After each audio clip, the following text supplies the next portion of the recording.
আমি সমালোচনা করেছি তোমাদের কাজের, তুমি কেন সেখানে আমাদের সাংগঠনিক অভিভাবক নুরুল হক নূরকে টেনে আনছো। অনেক উত্তেজিত আমরা দেখেছি, যেটা আসলে কোনোভাবে কাম্য না। একটা ছাত্র সংসদের জিএস, সারা দেশের মানুষের কাছে এই পদটার সম্মান আছে, এই পদের প্রতি মানুষের প্রত্যাশা থাকে, কিন্তু সেই পদে বসে সে যে উগ্র আচরণ করে, তার এই আচরণের কারণে পদের প্রতি অসম্মান হয়।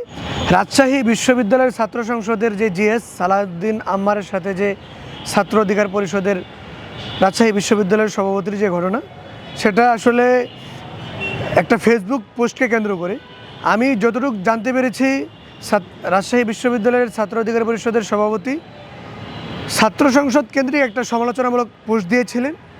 সেখানে তিনি কটাক্ষ করে একটা কমেন্ট করেছে।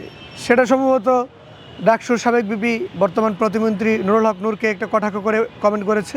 সেটার জের ধরে আমাদের ছাত্র অধিকার পরিষদের সভাপতি মেহেদী মারুফ ওইখানে গিয়ে ওর কাছে জানতে চেয়েছে যে, তো আমি সমালোচনা করেছি তোমাদের কাজের, তুমি কেন সেখানে আমাদের সাংগঠনিক অভিভাবক নুরুল হক নূরকে টেনে আনছো।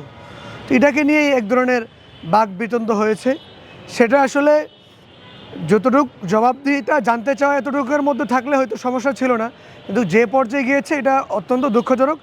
আমরা মিডিয়ার মাধ্যমে দেখেছি, এখানে একটা বিষয় সে তার কাছে জানতে চেয়েছে, সে আরও উগ্রভাবে এমন আচরণ করেছে তার আচরণে সারা দেশের মানুষ বাকরুদ্ধ হয়েছে।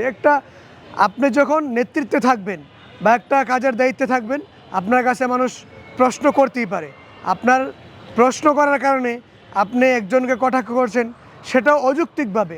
আপনাকে যে সমালোচনা করেছে তার আপনি সমালোচনা কিংবা তাকে নিয়ে কিছু বলতে পারতেন। যাকে টেনে আনছেন তার সাথে এটার কোনো সম্পৃক্ততা নাই।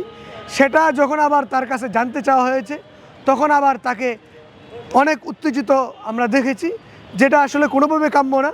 একটা ছাত্র সংসদের জিএস, সারা দেশের মানুষের কাছে এই পদটার সম্মান আছে, এই পদের প্রতি মানুষের প্রত্যাশা থাকে, কিন্তু সেই পদে বসে সে যে উগ্র আচরণ করে, তার এই আচরণের কারণে পদের প্রতি অসম্মান হয় এবং বিশ্ববিদ্যালয়ের প্রতি মানুষের দৃষ্টিভঙ্গি ভিন্ন রকম বা অন্য নজরে দেখে, যেটা আসলে আমাদের সাধারণ সকল শিক্ষার্থী বা সারা দেশের মানুষের জন্য এটা অত্যন্ত লজ্জাজনক বলা যায়।